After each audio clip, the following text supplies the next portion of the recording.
Alright, hello everyone, I am back, and if you could only have seen what I was just dancing to earlier, you all would have unsubscribed. So it's better that I don't show you that footage. But sometimes I need songs to get the mojo up, and I am back. And of course, the biggest news going on right now that I need to talk about is this whole thing with Daniel Bryan. And it almost feels like deja vu. Actually, not even almost, it is deja vu, because I swear it was around this time last year that Daniel Bryan had to come and at some point in the summer had to give up his championship run due to injury. And you now fast forward to modern day 2015, and yet again Daniel Bryan is injured after WrestleMania. He's got a very serious injury going on. I think he got injured after the match with Sheamus, if my memory serves me right. We all know what happened. He was off TV after that. People were not seeing him. He was advertised on shows and then not on them. Didn't defend the Intercontinental title against Wade Barrett. And unfortunately, rumours had come out that there was an injury involved. And people weren't too sure if it was neck or a concussion, but it was serious enough to the point where he couldn't be on TV. And there was a lot of speculation as to what was going to happen. There was a lot of rumours that he might retire or announce a retirement. People didn't know what was going on, and they advertised that he would be on Raw, this morning for me. And sure enough, Daniel Bryan came out and had to vacate the Intercontinental Championship due to an injury. He said that he had to have an MRI of some sort, and he is out indefinitely, which is almost exactly what he said last year, that he would be out indefinitely. And it's a very, very sad situation if you're a Daniel Bryan fan. It's a very, very sad situation for Daniel Bryan, because just when you think he's going to catch a break, something happens. And obviously we've had our own gripes about the creative direction of where he's gone. They've labelled him a certain way. There's always been some Albatross cross. Every time he seems to make some headway, something happens. I remember when he first started with the company, didn't he get fired because of the whole Justin Roberts tie thing? Then he came back. Then he was doing really well. Then something else happened. Then there was But this is far more serious than a bad booking decision or, some burying in the commentary. This is a man's ability to work in the ring seriously affected by that.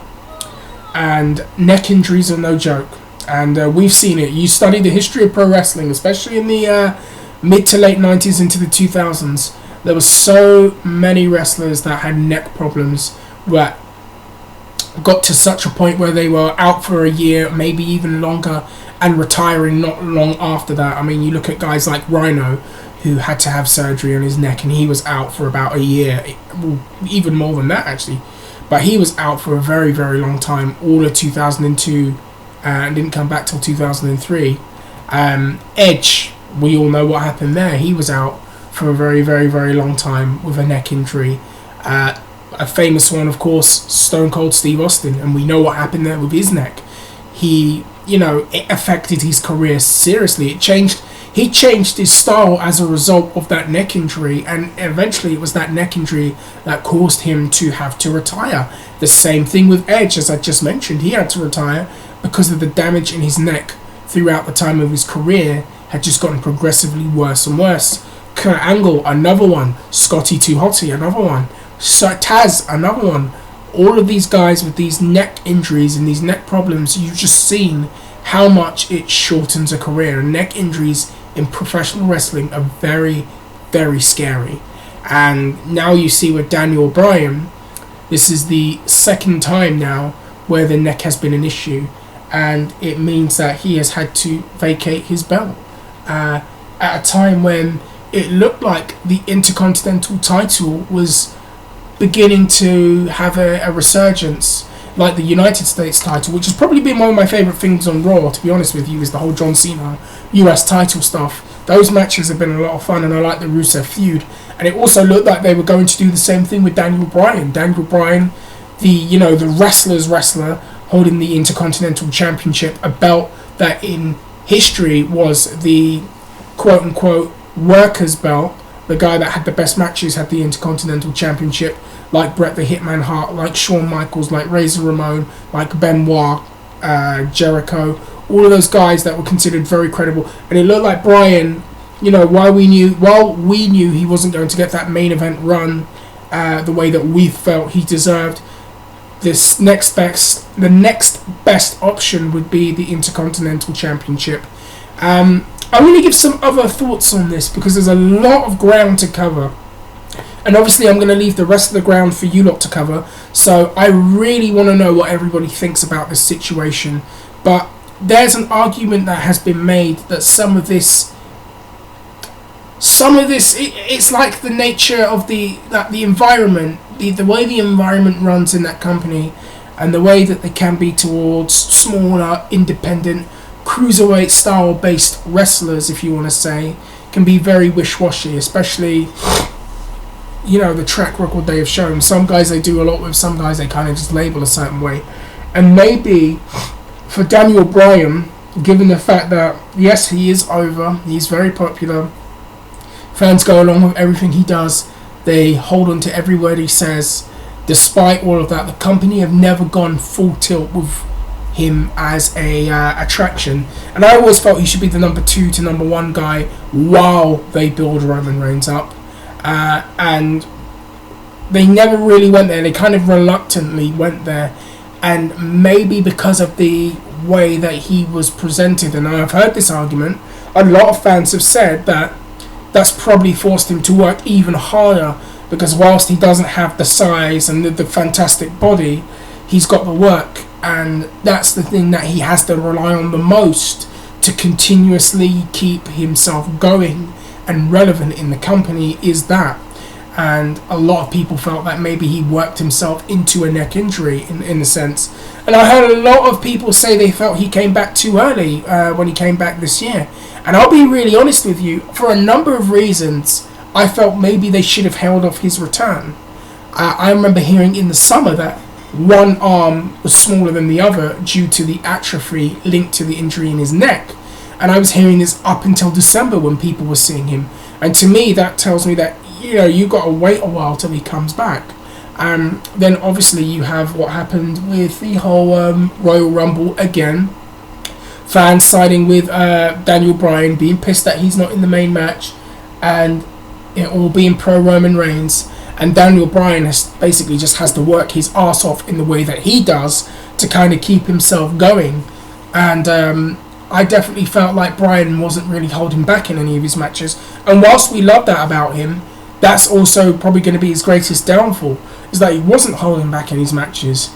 And I remember he took a really scary suplex move from Luke Harper, and the way he rolled over really just made me cringe. I really did not like seeing that. And that's the first time I felt like that watching a Daniel Bryan match, given the knowledge of his neck injuries. I also feel that the ladder match, I was a bit concerned, and I said it in previous videos, that I'm worried that that man is in a ladder match when he's had a neck injury, and I don't believe he's 100%. That's another thing that kind of scared me, and that's going to kind of re-aggravate the injury. And I think perhaps the fact that he didn't tone down his style and went full tilt, and maybe because of the pressure within the company and his role and the expectations, perhaps a lot of that played into it. But when you look at Daniel Bryan's style, when he was Bryan Danielson in Ring of Honor, when he was wrestling in the Indies, when he was wrestling in Japan, he's never been known to hold back. But I will also say this, he's one of the guys that could have a style change and people wouldn't notice, they would be none the wiser. Because he's that versatile and that skilled and that gifted and that well-rounded that he could do that. I look back into the days of like Juice and Thunder Liger and the Great Muta, when they had injuries to their knees and their necks and things like that. And they were known for going full tilt, obviously Liger with his high-flying style, one of the most influential junior heavyweights of the 90s ever, a guy that influenced the professional wrestling style. He had to change his style, and a lot of people thought that that wasn't going to work, but it did work, and Liger had a lot of fruitful years after that. The Great Muta, we all know about that. He was worn out, he was not in his prime anymore, his knees were absolutely knackered, He changed his style. He modified his style. He added some new things. And he had some great years after that. People thought Muta was done in 2001. People said he's finished. And he wound up being able to have an even longer career and draw even more money. So there is that possibility, if Bryan comes back, that he could change his style and fans would still accept it. I still think that argument could hold some water, and that's what Bryan would need to do, personally. I think he would need to change his style. But you can't help but feel bad for the guy. You can't help but feel bad for him, because it's like he kind of catches a break and then something happens with physical injuries. And it's a very scary and sad part of the wrestling business. We see all the wrestlers, coming out, taking the big bumps, doing the big moves, cutting the great promos. But then there's the other side of it that we don't see and isn't often brought to light. And that's the physical and mental toll that it takes on a wrestler. And unfortunately, once again, this is caught up with Daniel Bryan. And it's really, I really wish him the best. Who knows what's going to happen? Does he retire? Is it that bad where he has to retire? Do you think that that's what he needs to do? I mean, if the doctors tell him that he needs to retire and he could end up having paralysis or something like that, he's got to do what's right for him. He's got to do what's right for his family. And I don't want to see him go by the way of the Dynamite Kid, of no disrespect. But if you've seen what the Dynamite Kid looked like in his prime, and then you see what the Dynamite Kid looked like in his very last match in Mexico, I think it was Japan, it's not a pretty sight, and I do not want to see Daniel Bryan go that way. And it's almost like that B+ player thing that was a self-fulfilling prophecy in a lot of ways, with the way things happened. So that's all I have to say about it right now. Obviously, there's a lot more to say. I want to hear from you. I want to hear what you have to say. I want to hear what you feel about this. How you feel about Daniel Bryan vacating the title. How you feel about all of the things surrounding him. Does it not strike you as deja vu again? I also want to know who you think will be the Intercontinental Champion after that. What do you think? What do you feel? What are your theories behind this? Let me know. If you haven't already, hit that subscribe button. It's a wonderful button. And like and share and retweet, and why not post it on Reddit? Anyways, guys, I'm out of here. Take care, peace, and bye.